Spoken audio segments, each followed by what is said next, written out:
Chapter 17.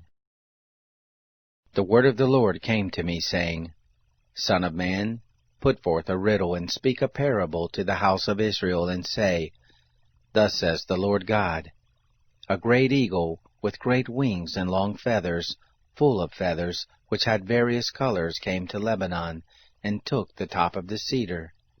He cropped off the topmost of the young twigs of it, and carried it to a land of traffic.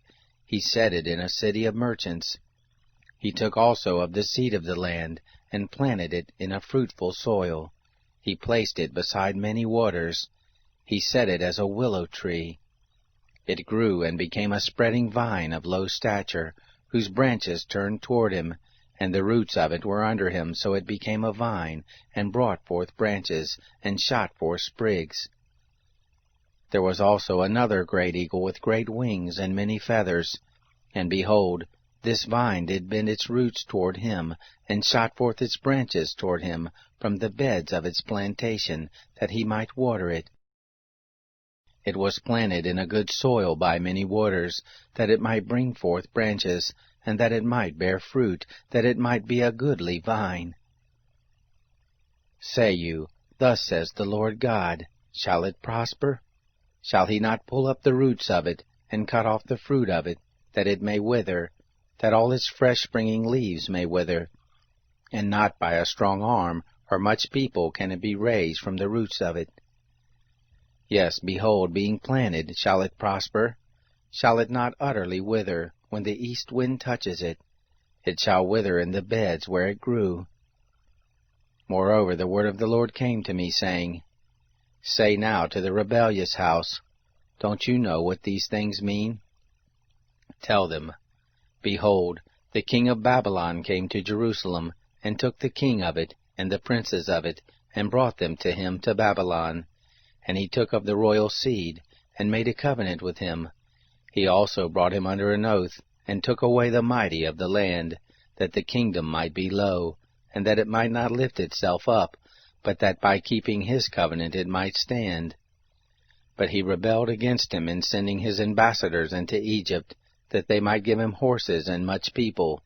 Shall he prosper? Shall he escape who does such things? Shall he break the covenant and yet escape? As I live, says the Lord God, surely in the place where the king dwells who made him king, whose oath he despised, and whose covenant he broke, even with him in the midst of Babylon he shall die. Neither shall Pharaoh with his mighty army and great company help him in the war, when they cast up mounds and build forts to cut off many persons.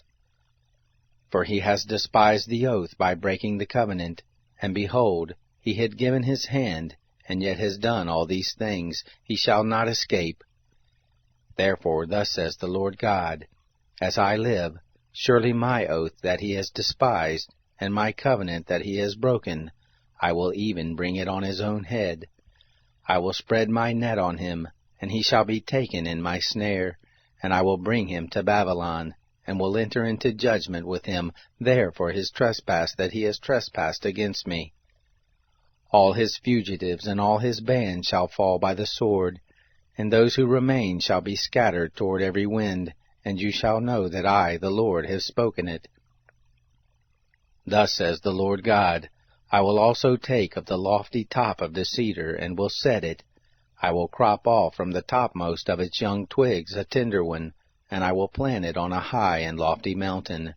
In the mountain in the height of Israel will I plant it, and it shall bring forth boughs, and bear fruit, and be a goodly cedar, and under it shall dwell all the birds of every wing.